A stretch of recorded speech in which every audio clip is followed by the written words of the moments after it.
I don't think they want that, and yet they've sort of endorsed it. So I think we have a ways to go on that and discussing that issue, and I think that our system offers the solution, which will never be perfect, and that is the same way as marijuana. Let the states sort it out. Not have a federal government and a federal court come in and say, you cannot do this, or you will subsidize this. The government should be more neutral in most of these things.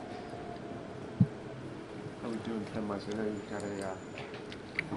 We're fine on time. Yeah, Okay. we rescheduled that. Oh, okay. Okay, just making I sure. was just curious, Congressman Paul, about sort of what your take on terrorism is, particularly terrorism as it relates in the States. Yeah.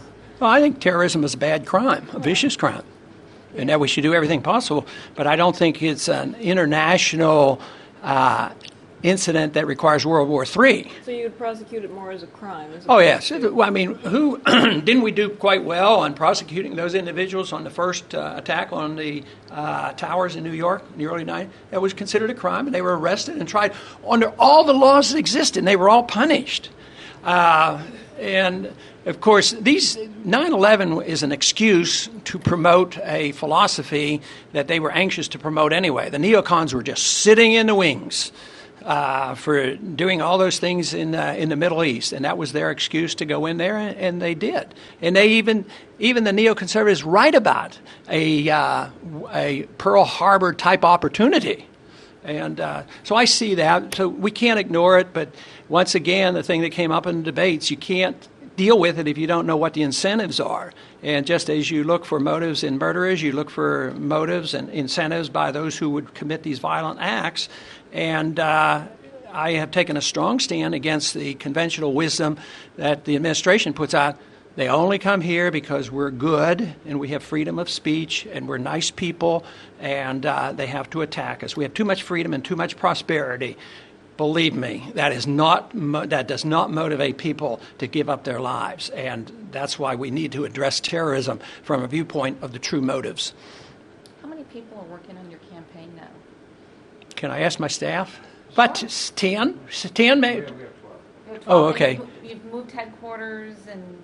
We have one small headquarters that's growing in Arlington, and we run a very stringent budget. We've still not used up all our money, or close to, maybe used up all our money we collected in the first quarter, have all the money we raised in the second quarter, and we husband our funds. We are very conservative and practice what we preach, and I think that events are driving this. We get, the internet has literally opened up the door to many, many interviews, many, many talk shows. We are literally getting millions of dollars of benefits through the issue and the philosophy, which excites me, and through the young people. I mean, this is fantastic. I still believe in the system, even though I complain a lot. It's still great that we don't have prior restraint, but I'm worried that an administration like this or the next one, there may well be a lot more prior restraint, not only on the press, but on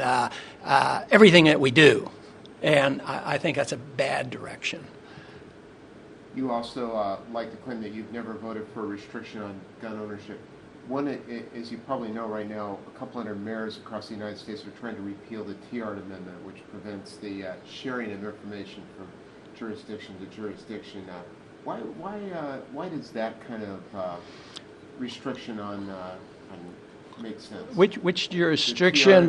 Which would that be? Just state jurisdiction or federal agency jurisdiction? It's a federal congressional passed amendment that basically prevents local jurisdictions, state and local jurisdictions, from sharing their gun. Well, I don't remember the bill and which way I voted or my explanation, but philosophically, the federal government has no authority to prevent state agencies from sharing information. That's their business.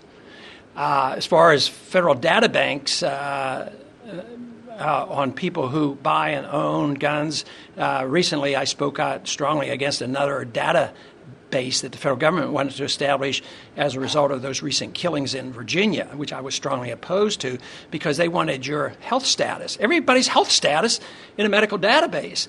And now that they are having mandatory mental health testing for everybody in school, you can imagine they're going to pick 8 years old and 10 years old and put them in this medical database at the federal government. and it will affect hiring problems and everything else. It'll be in our national ID card, the radio frequency IDs that are coming. And I just don't like databases. I read in the paper today that we're making a headway in Iraq because we have institutionalized a major data bank, biometrics and fingerprints, and they're going to record everybody in Iraq. That must be the test program for our country, and that's their idea of spreading democracy. I mean, it's outrageous. Speaking of spreading democracy, the U.S. government spends millions of dollars overseas to, quote unquote, promote democracy. We spend millions of dollars in Iran, we spend millions of dollars in Ukraine and other former Soviet states. Do you think that's a good use of our money to be? Absolutely not. I think it's horrible.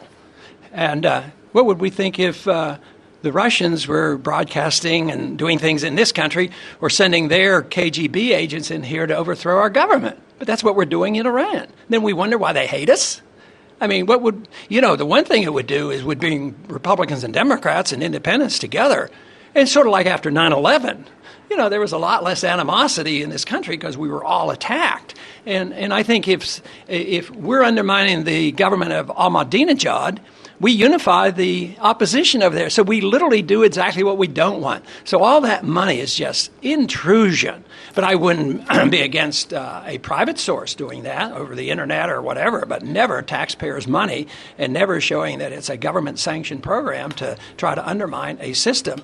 And unless you want to do it, I don't think I should take your money and pretend that I'm doing good for the world. It's sort of like me taking your money and trying to make everybody a better person and set personal moral standards for individuals. I'm not involved in that. I might complain about people's moral standards, but it's not my role to do that. So I would absolutely oppose any type of that expenditure.